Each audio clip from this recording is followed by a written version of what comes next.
Hello everyone, today is Lily's day. It's William Lilly's birthday and I want to celebrate it by talking about something he wrote in his book, in his work, The Christian Astrologer,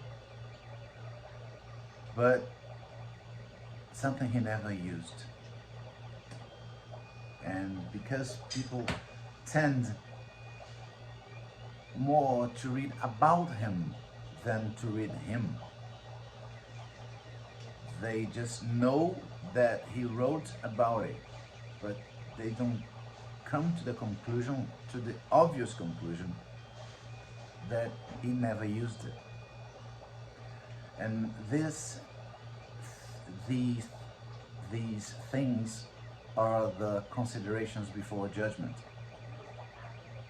What are the considerations before judgment? It's a list of testimonies that, in theory, invalidate a chart, a horary chart. A list of testimonies that makes the chart unfit to be judged. Lilly presents it, but almost every author that wrote about horary presented it. Ibn Ezra has a list, Claude Dario has a list, other authors have their lists. But the thing is, every author that presented an example of a horary chart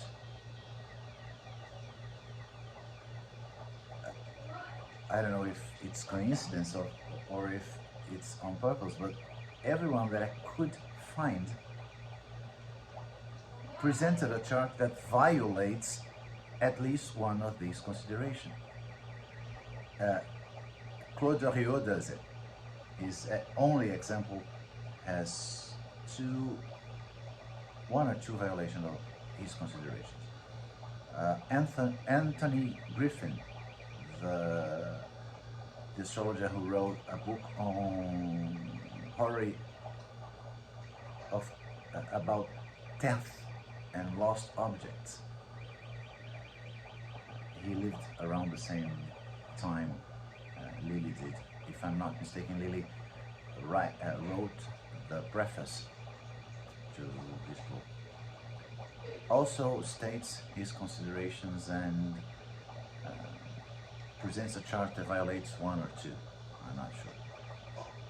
Ibn Ezra, if my memory is not betraying me, doesn't show an example. I can't recall an example, but he states in other parts of the book that every sincere question can be answered. But it could be a weird coincidence that all these authors just forgot about these very important considerations when they chose one example, or when Ibn Ezra wanted to defend horary from its detractors.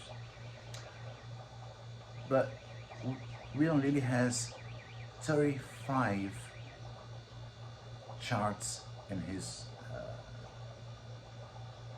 Christian astrology in the horary section.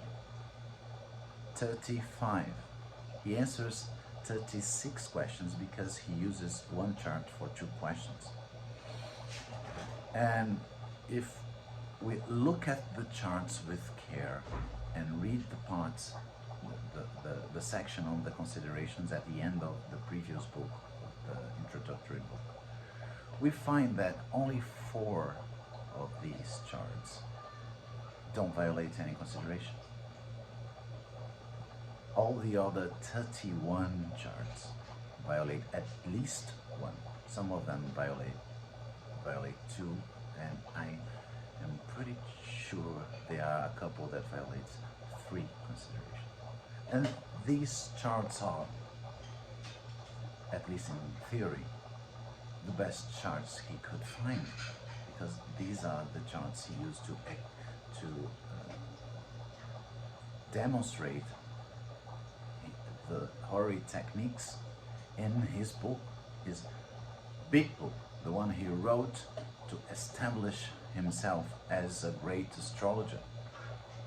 Okay, it was written at comparatively early in his career, but he was already known as a horary astrologer. He had already worked as a horary astrologer for a couple of years, so he had a lot of charts. Lilly saw something between 4 and 7 people a day. He had a lot of charts from which to choose, and he chose these charts, and most of them violate these considerations, and nowhere in the book he mentions it. At no point in the second part of Christian astrology he says this chart violates this, this ascendant is too early, or this and that and the other, but I have some reason to use it or to judge it, whatever. He never mentions it. He treats these considerations as non-existent. The only explanation for that, for Lilly ignoring it, from Dariot ignoring it, from Griffin ignoring it, is that it's just one of those things so common in old astrology texts that people just read it in a source and copy it. Sometimes change it a bit, but they never use it. Old astrology books are full of these things, and this is no exception. The only real, or the only kind of consideration that seems to have had value are the ones associated with early and late degrees rising, early and late degrees on the ascendant, because back in the day, computers in Lilly's time and in Dariot's time didn't work as precisely as they work now, so their charts were not so accurate. But we don't have that problem anymore. So do yourself a favor. Don't believe me. Read Lilly.